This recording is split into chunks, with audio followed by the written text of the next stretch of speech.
जाती है। शेर अपने चचा की दूसरी एक्टिविटीज़ के बारे में अपने बाबा को बताता है कि ये कंपनी से पैसे चुराते हैं, जबकि जहाँ जिस अकाउंट में पैसे ट्रांसफ़र होते हैं उसका हमारी कंपनी से कोई लेना देना नहीं। तो उसके बाबा कहते हैं मुझे ये तो पता था कि पैसों का थोड़ा बहुत हेरा फेरी होती है, लेकिन इतनी ज़्यादा होती है मुझे ये नहीं पता था। अब उसके बाबा जो है उनके पेपर्स पे साइन करने से मना कर देते हैं और उसके चाचा की जो ऊपर वाली इनकम होती है वह बिल्कुल ख़त्म हो जाती है, जिसकी वजह से उसे बहुत ज़्यादा चिढ़ होती है और उसका बेटा कहता है कि अब हमारे इस कंपनी से दिन ख़त्म ही समझे। जिस पर शेर का चचा कहता है कि नहीं, इन्होंने हमारी पेमेंट रोकी है, हम इनको अपनी ज़िंदगी में ही रोक देंगे, इनकी ज़िंदगी हम ख़त्म कर देंगे।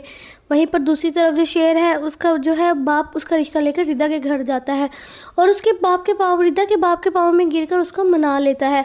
वहीं पर हम देखेंगे फजर जो है वो भी घर आ चुकी होती है, अपने बाबा से बहुत ज़्यादा मिन्नत करती है, लेकिन उसका बाबा उसे नहीं मानता। वो अपने बाबा से कहती है कि अब मेरी ज़िंदगी से मेरी मौत तक आपकी हर हुक्म की मैं ताबे हूँ, कोई भी आपकी नाफरमानी नहीं करूँगी। लेकिन उसका बाबा कहता है कि नहीं, तुम मेरे लिए मर चुकी हो और जब तक तुम ज़िंदा हो मेरे सामने मत आना। उसका बाप फजर की वजह से उसकी छोटी बहन की शादी भी उसकी मर्ज़ी के ख़िलाफ़ कर देता है, जिस पे फजर कहती है कि मेरी वजह से तुम्हें दीवार में चुनवाया जा रहा है।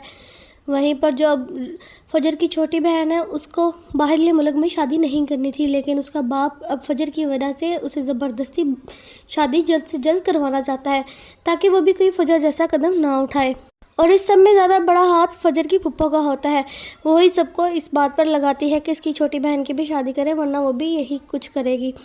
अब आने वाले एपिसोड में हम देखेंगे कि फजर की बहन की शादी जो है वो बाहर वाले मुल्क हो जाती है और फजर जो है अपने बाप से बहुत दफ़ा माफ़ी मांगेगी, लेकिन उसका बाप उसे माफ़ नहीं करेगा। और दूसरी तरफ जो शेर है उसके और उसके बाप को भी नुकसान पहुंचाएंगे उनके चचा। उसके चचा जो है इसके बाप को मार देंगे, जो सदमा शेर से बर्दाश्त नहीं होगा और शेर बहुत ज़्यादा डिप्रेशन में चला जाएगा।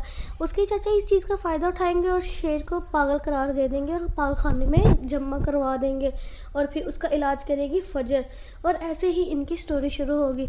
ऐसे ही नए अपडेट्स के लिए हमारे चैनल को सब्सक्राइब करें। अगर आपको वीडियो अच्छी लगी है तो हमें कमेंट करके लाजमी बताएं।